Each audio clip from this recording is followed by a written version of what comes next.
Assalamualaikum warahmatullahi wabarakatuh. Selamat pagi anak ibu semuanya. Ketemu lagi dengan ibu. Hari ini kita belajar mata pelajaran prakarya. Ini merupakan pertemuan kita yang keempat.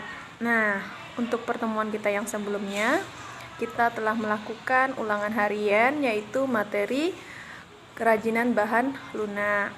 Seperti yang telah ibu jelaskan sebelumnya, bahwa kerajinan berbahan lunak itu terdiri atas dua, ada yang alami, ada yang buatan. Nah, kalau alami ibu telah jelaskan juga bahwa salah satu contohnya seperti kulit, keramik, kemudian kulit getah.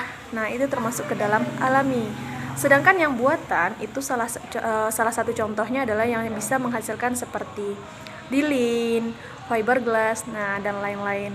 Nah, untuk pertemuan kita yang keempat ini, kita akan masuk ke materi yang baru, bab 2. Silakan dibuka buku paketnya, itu halaman 60. Sebelumnya, ibu akan menjelaskan terlebih dahulu kepada anak-anak ibu semuanya. Untuk materi bab 2, kita akan bahas tentang teknologi informasi dan komunikasi, atau sering kita kenal dengan istilah TIK. Nah, untuk teknologi informasi ini, untuk anak-anak ibu semuanya, ibu rasa mungkin sudah tahu atau mungkin sudah bisa mengetahui ya contoh-contohnya dalam kehidupan kita sehari-hari.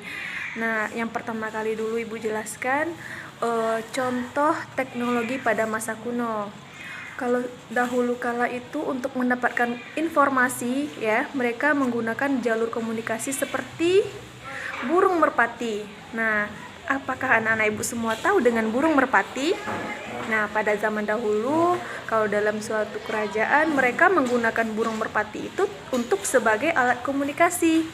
Kalau untuk sekarang, burung itu hanya untuk sebagai, ya misalnya seperti untuk hobi. Nah, kalau dulu untuk dijadikan orang sebagai alat komunikasi.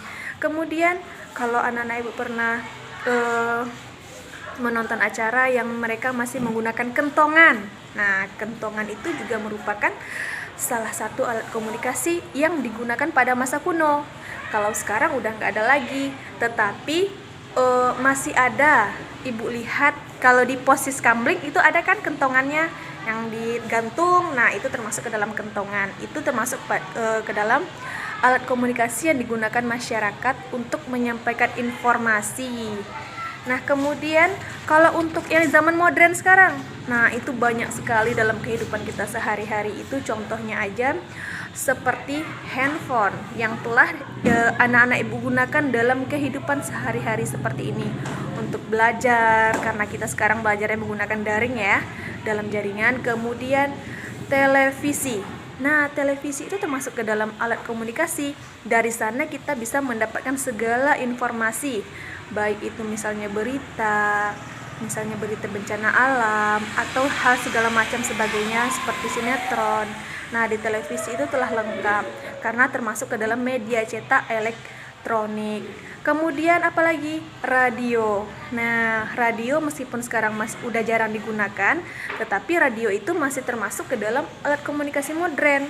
Nah, dia ditemukan di dalam termasuk ke dalam alat komunikasi modern. Kemudian koran. Nah, koran itu juga termasuk ke dalam alat komunikasi modern.